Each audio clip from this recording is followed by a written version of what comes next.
നമസ്കാരം, മലയാളി വാർത്തയിലേക്ക് സ്വാഗതം.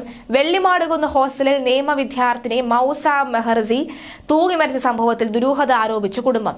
20 വയസ്സായിരുന്നു മൗസയ്ക്ക്. മരണശേഷം മൗസയുടെ മൊബൈൽ ഫോൺ കണ്ടെത്താൻ കഴിയാത്തതിൽ ദുരൂഹതയുണ്ടെന്നും മരണകാരണം കണ്ടെത്തണമെന്നും പിതാവ് അബ്ദുൾ റഷീദ് പറയുന്നു. തിങ്കളാഴ്ചയാണ് തൃശൂർ പാവറടി കോട്ടയിൽ വീട്ടിൽ അബ്ദുൾ റഷീദിന്റെ മകൾ മൗസ മെഹർസിനെ തൂങ്ങിമരിച്ച നിലയിൽ കണ്ടെത്തിയത്.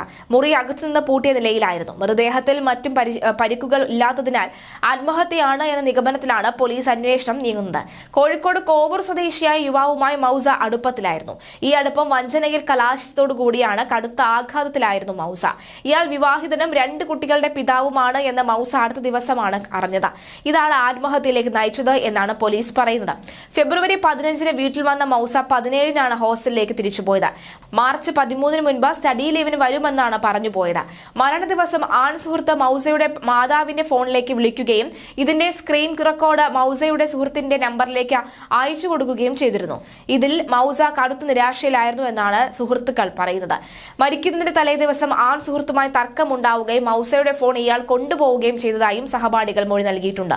ഇയാൾക്കായി പോലീസ് അന്വേഷണം ഊർജിതമാക്കിയിട്ടുണ്ട്. ആൺ സുഹൃത്തിന്റെയും മൗസയുടെയും ഫോൺ ചൊവ്വാഴ്ച മുതൽ സ്വിച്ച് ഓഫ് ആണ്.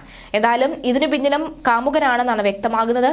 എന്തായാലും ഓരോ ദിവസവും രക്തം മരവിപ്പിക്കുന്ന തല മരവിപ്പിക്കുന്ന തരത്തിലുള്ള വാർത്തകൾ പുറത്തു വരികയാണ്. ഈ ഘട്ടത്തിലാണ് ഇപ്പോഴും ഇങ്ങനത്തെ ഒരു വാർത്ത, അതായത് 20 വയസ്സ് മാത്രം പ്രായമുള്ള നിയമ വിദ്യാർത്ഥി കൂടിയാണ് ഹോസ്റ്റൽ മുറിയിൽ ആത്മഹത്യ ചെയ്തിരിക്കുന്നത്. എന്തായാലും ഇതിന് കാരണക്കാരനാണെന്ന് കുടുംബം പറയുന്ന അല്ലെങ്കിൽ അങ്ങനെ വിശ്വസിക്കുന്ന വ്യക്തിയെ, യുവാവിനെ പോലീസ് അന്വേഷണം ആരംഭിച്ചിട്ടുണ്ട്. അത് വിവാഹിതനും 2 മക്കളുടെ പിതാവുമായിരുന്ന ഈ സുഹൃത്താണ് നടിച്ച് താൻ സിംഗിൾ ആണെന്ന് നടിച്ച് കമ്മിറ്റഡ് ആവുകയും ഈ പെൺസുഹൃത്തുമായി സൗഹൃദത്തിൽ ഏർപ്പെടുകയും ഒക്കെ. പിന്നീടാണ് താൻ വഞ്ചിക്കപ്പെടുകയായിരുന്നു എന്ന് 20 വയസ്സുകാരിക്ക് ബോധ്യമാവുകയും പിന്നീട് താൻ സ്വയം ജീവനൊടുക്കുകയാണ് എന്ന് പറഞ്ഞ് ആത്മഹത്യ ചെയ്യുകയും ചെയ്തത്. എന്തായാലും യുവാവിനായുള്ള തിരച്ചിൽ ഊർജിതമാക്കിയിരിക്കുകയാണ്.